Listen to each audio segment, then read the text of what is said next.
Hey, ¿qué tal? Como ya sabéis, me iba a comprar la FX30 y aquí la tenemos. Llevo ya 15 días trabajando con ella y si estás pensando en comprarla te voy a dar todas mis sensaciones que tengo de todos estos días trabajando con ella.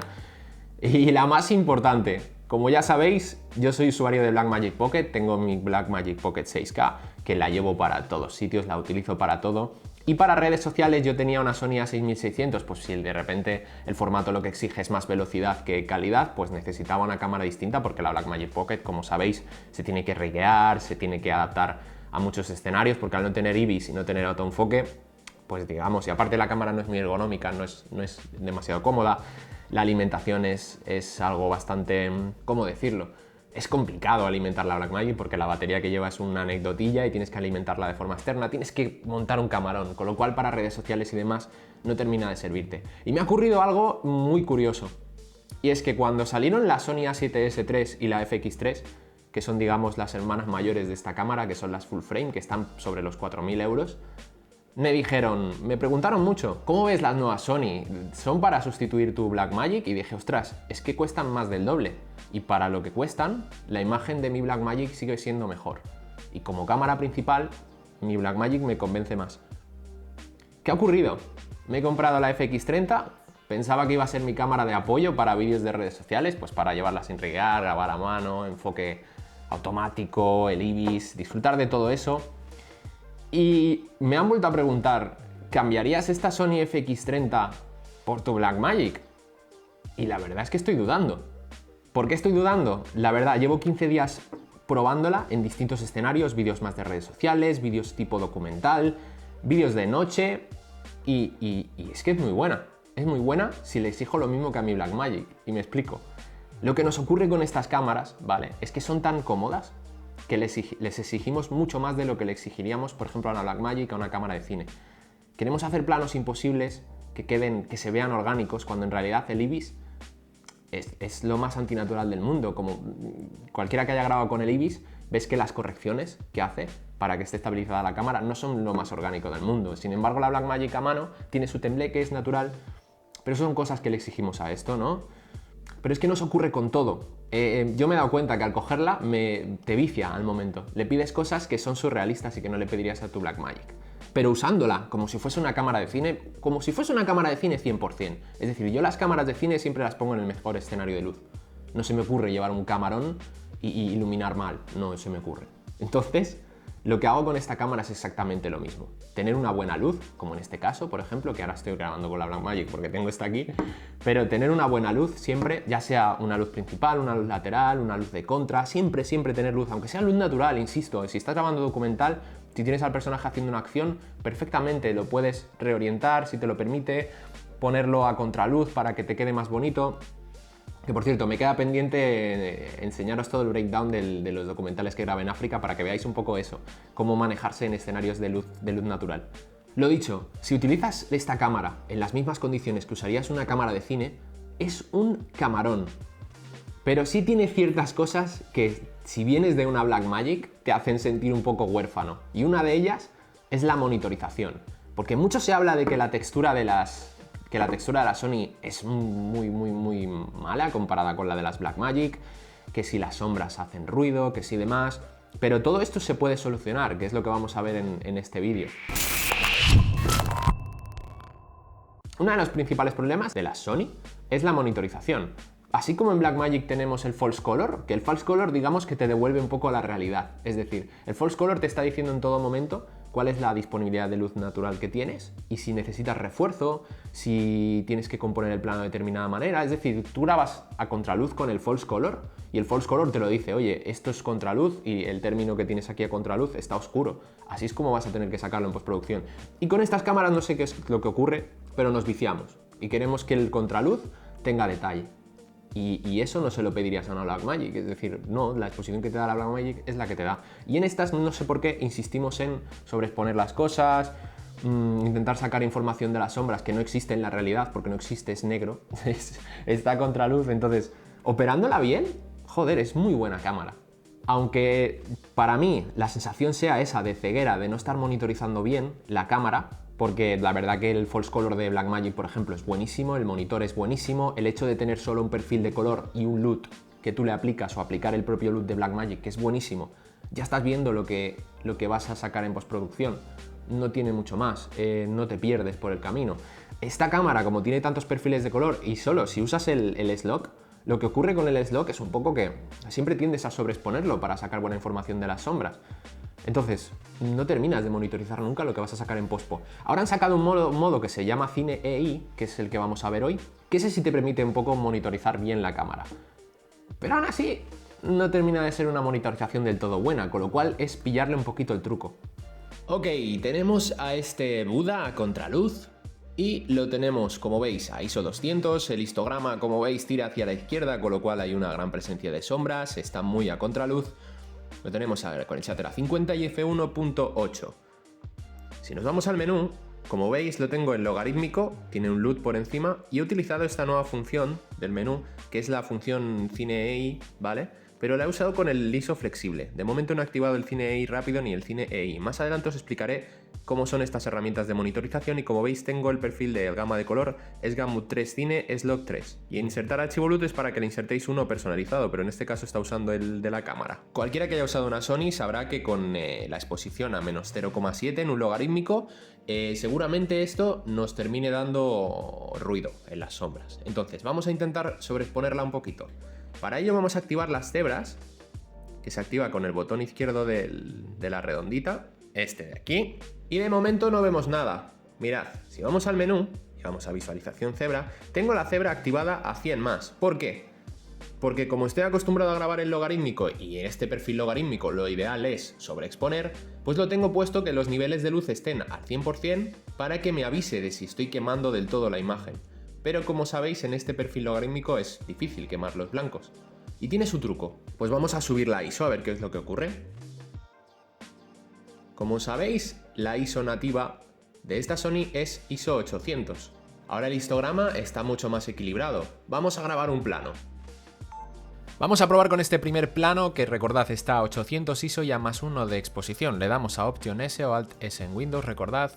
Hacemos 4 nodos aquí en serie y en el segundo podríamos poner botón derecho o el LUT o podemos poner el Color Space. Vamos a ponerlo en Color Space Transform buscando aquí en efectos si no lo tenéis. Si no lo tenéis abierto, recordad aquí Color Space Transform y así encontramos el color de la cámara. Input Color Space. Este es un Sony S-Gamut 3 Cine. Input Gamma S-Log 3 y la salida el Timeline. Vale, ahí teníamos aplicado el LUT y a mí siempre me gusta terminar de hacer las sombras y el contraste con Glow, como ya sabéis. Le aplicáis aquí Soft Light y ahí tenemos unas sombras mucho más orgánicas y con el contraluz podemos darle al threshold hacia adelante y al spread según queramos que se rompan el contraluz de una forma o de otra. Recordad que estos efectos a veces hacen una especie de grano, como veis aquí en el perfil de la figura. Pero como veis las sombras están en su sitio, es una figura a contraluz y a mí me gusta mucho el look de la imagen, la verdad. Pero lo que siempre digo, no vais a sacar más sombras que las que os da el logarítmico de salida. Con lo cual, por más que levantemos las sombras, estamos ahí forzando la imagen un poco. Pero sí, es bastante fiel a lo que estábamos viendo. Ok, pues ya tendríamos el primer plano grabado con la exposición a +1. Y como sabéis, el segundo nivel de exposición de esta cámara es 2500, pues vamos a por él. Le hemos puesto ISO 2500 y como veis la imagen ya está sobreexpuesta y las cebras nos están enviando una alerta. ¿Qué podríamos hacer en este caso? Pues por ejemplo, lo que podemos hacer es, por un lado, vamos a grabar un plano, aunque como veis en monitorización estamos algo ciegos porque nos está marcando la cebra, pero no sabemos si esto nos va a venir mejor para salvar las sombras del Buda. Porque igual nos viene mucho mejor y perdemos un poco de detalle en las altas luces, pero esa es la imagen que estamos buscando. Aún así, lo que digo, estamos ciegos en exposición porque no vemos muy bien cuál es la imagen final que queremos tener.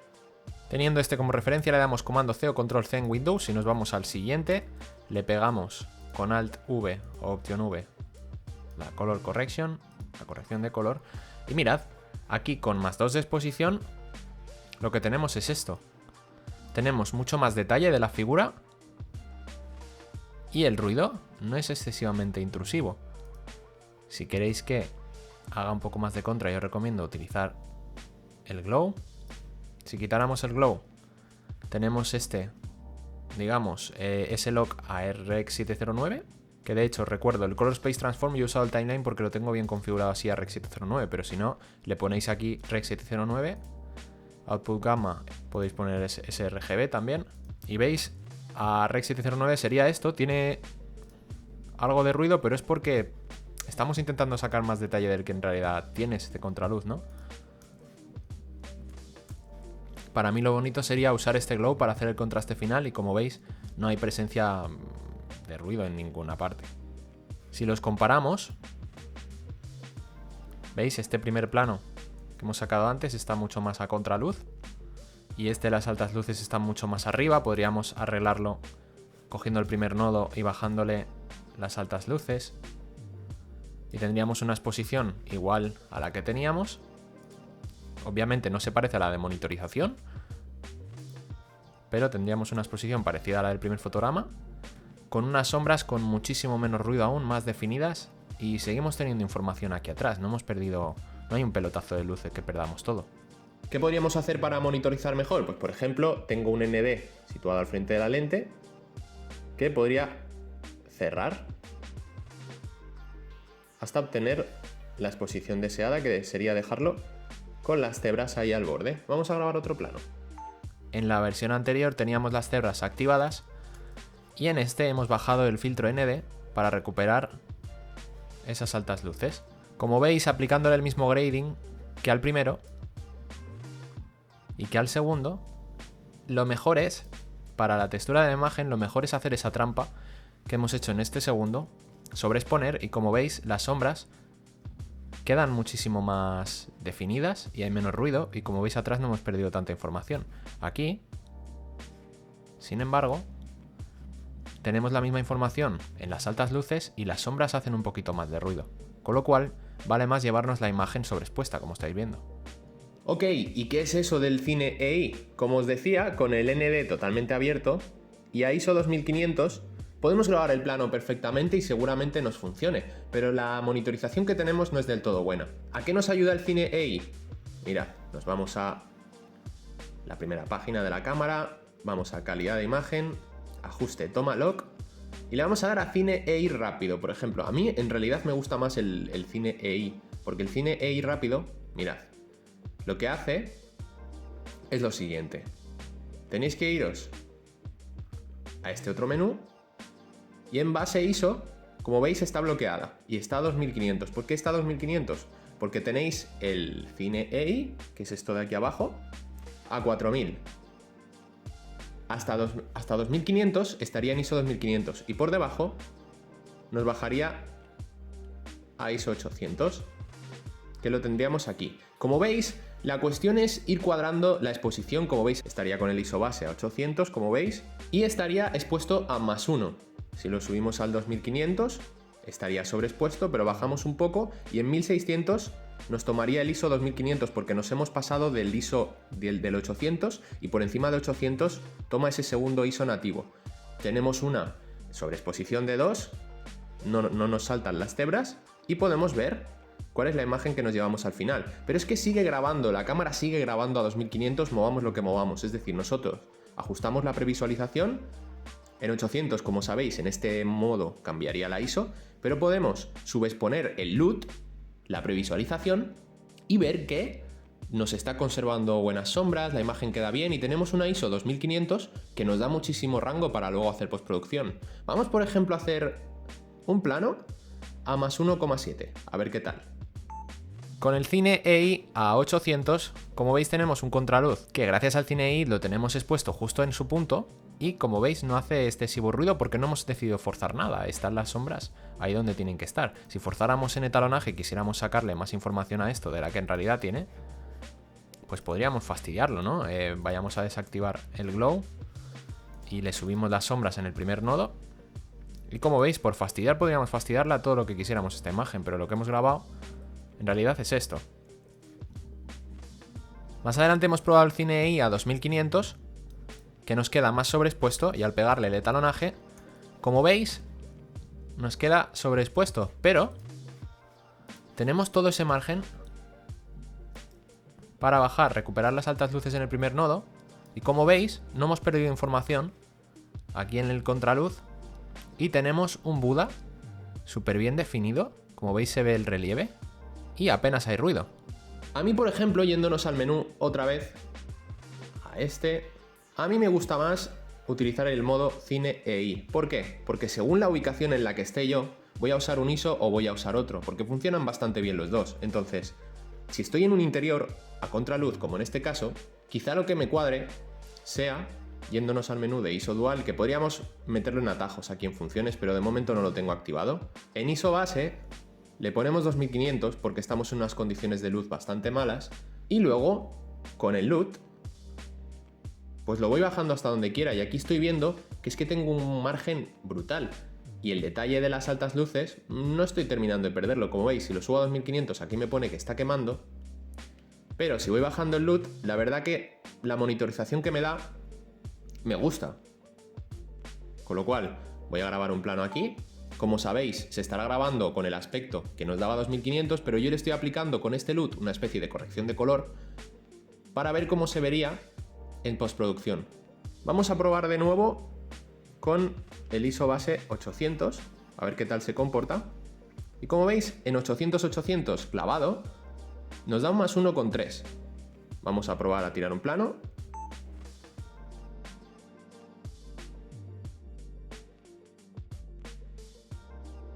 Pero yo en estas condiciones de luz, como os decía, casi prefiero ir sobrado, digamos. Y me gusta que estando por debajo del índice de exposición de la ISO, me siga dando una exposición muy alta. Entonces yo casi prefiero la imagen que nos ha dado antes con el ISO 2500. ¿Qué ocurriría si lo que queremos es obtener detalle de la figura del Buda? A ver, aquí es donde viene el error. Si la figura del Buda está naturalmente a contraluz, ¿cómo vamos a obtener detalle del Buda? Pues podemos forzar la cámara, que es lo que se suele hacer con estas Sony. Aunque a mí me sabe fatal que se le haga estas cosas a las cámaras, que se le exijan estas cosas. Pero mirad, a ISO 2500 no vamos a poder forzarla. Lo que vamos a tener que hacer es ponerle en ajuste de toma log, le vamos a poner ISO flexible y vamos a ver cuánto nos da de sí la ISO para sacar la figura del Buda con detalle. Vamos a grabar un plano ahí. Y como veis, las altas luces se nos van a ir totalmente, con lo cual esto ya no es cinematográfico. Lo que nos está pidiendo el Buda, con estos modos de monitorización cinematográficos y sin fliparnos con la imagen, es una luz de relleno. Aquí con el ISO a 12800 sobreexponiendo todo y más, como veis el etalonaje queda un poco surrealista. Podemos ir al primero, intentar recuperar las altas luces, pero como veis, por más que recuperemos las altas luces, bajemos el gain, hemos perdido toda esta información del fondo por querer salvar la figura del Buda, y es una solución mucho más absurda que lo que hemos hecho antes, es decir, hemos destrozado la imagen. Volveríamos al cine EI, le podemos poner perfectamente la ISO base 2500, que como veis, subiéndole el índice de exposición a 2500, tenemos sobreexpuesto, pero un poquito por debajo está a salvo la imagen. Y con esta luz de relleno, pues obtenemos detalle del Buda. Pero no hay que hacer marcianadas, ni exigirle a la cámara que haga cosas que son totalmente marcianas. Lo propio es, como hemos hecho en esta ocasión, que hemos puesto una luz de relleno, no irnos de esos 2500 ISO y no sobreexponer tan bestia.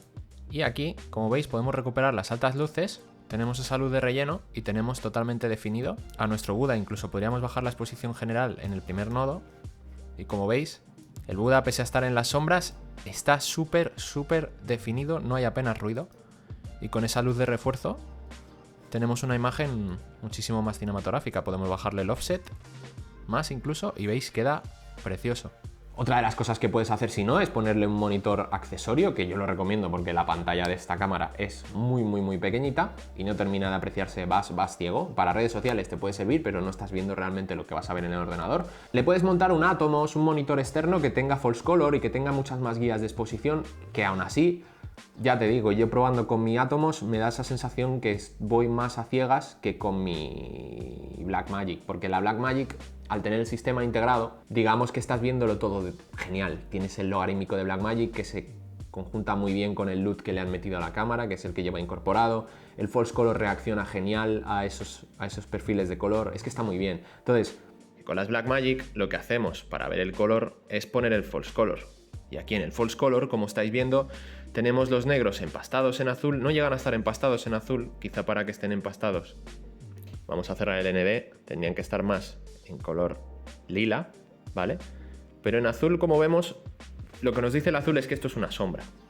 Y que tenemos el contraluz ahí un poquito al límite, que si subiéramos la ISO, mirad, el límite estaría en 1000 y tendríamos esta imagen, que no nos quemaría, pero sí perdemos un poquito de detalle atrás. Si es verdad, que es lo que os digo, lo que os hace el false color es enviaros un poquito al sitio al que pertenece la imagen. Aquí ya tenemos ISO 1000 y si es verdad que Blackmagic tiene dos ISOs nativas también, que son 400 y 3200, pero aquí el false color lo que os dice es que estáis perdiendo las altas luces. Cerraríamos el ND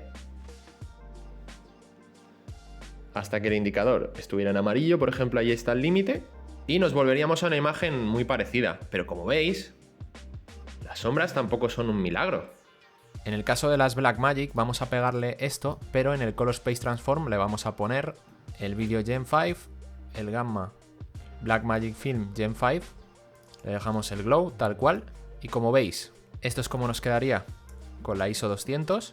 Como veis, el false color no engaña, te lleva la imagen hacia donde está, es decir, está totalmente a contraluz el Buda, queda perfecta la imagen, pero porque no hemos querido buscar más de este Buda. Si quisiéramos forzarle las sombras, le quitamos el glow y forzamos los medios, esto también está machacado, con lo cual hay que devolverlo a su sitio. Esta es la imagen que hemos grabado.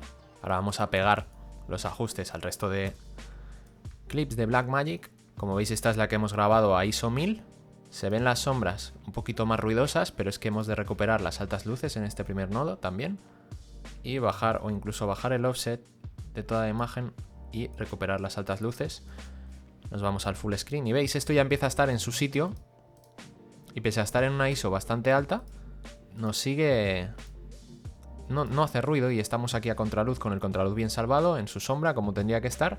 Y ya os digo, no tiene mucho que envidiar la Sony. La textura sí es más cinematográfica la Blackmagic, pero no tiene mucho que envidiar a esto.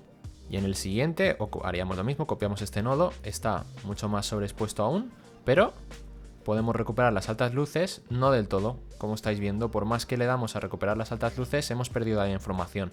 Es lo que ocurre un poco en la otra imagen que hemos visto de Sony, que sobreexponiendo sí que recuperamos la silueta del Buda y todos los perfilados que tiene la madera, la talla de la madera, pero no tiene sentido perder toda esta información de atrás. Y forzando la ISO a 3200, que es la segunda nativa, y poniendo el ND, lo que sacamos al final es más ruido de la silueta, aunque esté totalmente a contraluz, tenemos más ruido en las sombras, con lo cual habría que o bajar el offset para que nos diera unas sombras muchísimo mejores, aún así se ve ruido, y perderíamos bastante información de las altas luces, que bueno, se podrían más o menos recuperar, sí, pero nos quedaría muy oscurita para poder recuperarla bien. Si usamos un monitor externo que tenga ayudas, pues por ejemplo, en este caso tengo ayudas de enfoque activadas, podemos tener de repente el false color, que este false color me parece mucho menos intuitivo que el de Blackmagic, por ejemplo, pero si por ejemplo tuviéramos el ISO flexible, podríamos ver en este false color las sobreexposiciones en naranja. El false color nos conduce un poco a lo que hacen las Blackmagic, ¿no? Digamos, nos manda un poquito a callar y nos dan las condiciones de luz que tenemos realmente. Tú estás con la Sony, le estás aplicando el LUT en cámara si quieres, le sacas el LUT al Atomos, no sabes muy bien si está leyendo bien las altas luces y las sombras, tienes ese false color que no es propio del sistema y de la cámara. No acaba de funcionar. Pero sí que es verdad que usándola varios días ya sabes más o menos por dónde tira. Sí es cierto que muchas veces tiendes a sobreexponer las luces y perder un poquito de detalle. Yo le pediría eso, que tuviera un sistema de monitorización un poquito mejor. Otras dos cosas que no me acaban de gustar de la cámara es los menús de Sony, que son un verdadero desastre, y comparados con los de Blackmagic, que son súper sencillos de utilizar, son un peñazo. Pero bueno, al final te haces y vas encontrando todo. Y otra de las cosas que me ha sorprendido es el coste de la memoria. Es decir, si quieres disfrutar de todos los formatos de esta cámara, tienes que tirar de las tarjetas, me parece que se llaman TUF, las tarjetas de Sony, las más rápidas, y son carísimas, es que son carísimas, y aparte son ridículas, porque hay tarjetas TUF de 80 GB, que es que con ese nivel con ese bitrate, 80 GB es que no es nada, no dura nada. No te permiten grabar con SSDs externos como las Blackmagic Pocket, que en las Blackmagic Pocket ahorras muchísimo dinero con eso. De momento en estos 15 días no he podido probar si se generan clips corruptos o cosas así, si se te apaga la cámara y tal, que con las Blackmagic eso no ocurre nada. Espero que se haya mejorado eso. El sobrecalentamiento no es un problema ya con esta cámara, con el ventilador que lleva, pero ya os digo, la memoria, al final, la memoria, sí, que se me olvida. He encontrado un par de SSDs que están muy bien, que te permite grabar hasta el segundo peldaño, digamos, de bitrate, que es bastante alto y es 10 bits. Y te permite grabar los 120 fotogramas por segundo con 10 bits también. Con lo cual esa tarjeta a mí me parece bastante bien. Es cara, me ha costado 128 GB, creo que casi 200 euros. Es muy cara la memoria para Blackmagic. La memoria para Blackmagic no, para la Sony. Para la Sony es muy cara, para la Blackmagic no, porque en Blackmagic tengo un SSD de Samsung por unos 100 euros y tiene 1 terabyte. Es decir, es brutal y puedo grabar en RAW, en todo. Y otra cosa que no me está gustando es el flujo de curro. Es decir, el flujo de trabajo dentro del ordenador. Blackmagic está súper bien optimizado con DaVinci Resolve. Y he probado todos los tipos de RAW, el ProRes y demás, y es que se llevan muy bien. Entonces vas rapidísimo con el ProRes RAW. Aquí estoy grabando a 200 megas por segundo, 140 megas y 160 creo que es en 25 fotogramas. Y el 50, por ejemplo, el 50p, he notado una bajada de rendimiento del ordenador por el tipo de códec que lleva la cámara, y eso se puede solucionar de dos formas.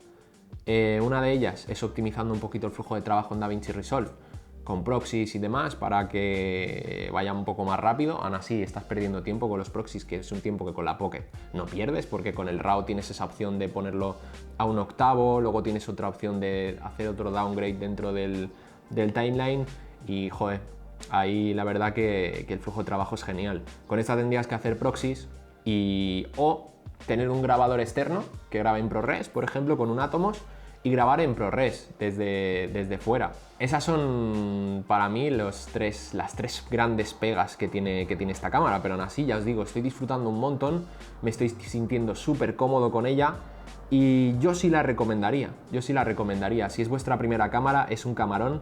Otra cosa a destacar también, a mí me parece un camarón con estos objetivos. Yo he estado viendo, digamos, footage, demo de material sacado con esta cámara, con ópticas de Sony, y hay que entender un poco las gamas. Es decir, aquí estamos con una Sigma Art que sí son APS-C, pero son Art. Es la gama alta de Sigma, es muy buen objetivo. Sony tiene muchísimos tipos de objetivo, y entre ellas, para las cámaras de cine, tiene las G Master Prime, creo que son muy buenas, y esa es su gama alta.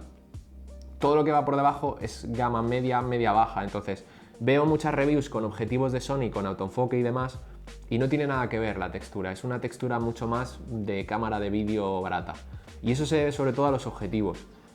Yo, ya te digo, estoy probando estos objetivos y me tienen maravillado. El autoenfoque va súper rápido, la textura es preciosa, casi tanto como la de mi Blackmagic Pocket, y en próximos vídeos hablaremos sobre el tema de la textura. Es algo que en color se puede apañar. ¿Qué es lo que tiene el tema de la textura con estas cámaras? El tema de la textura que tienen estas cámaras es lo que os decía antes.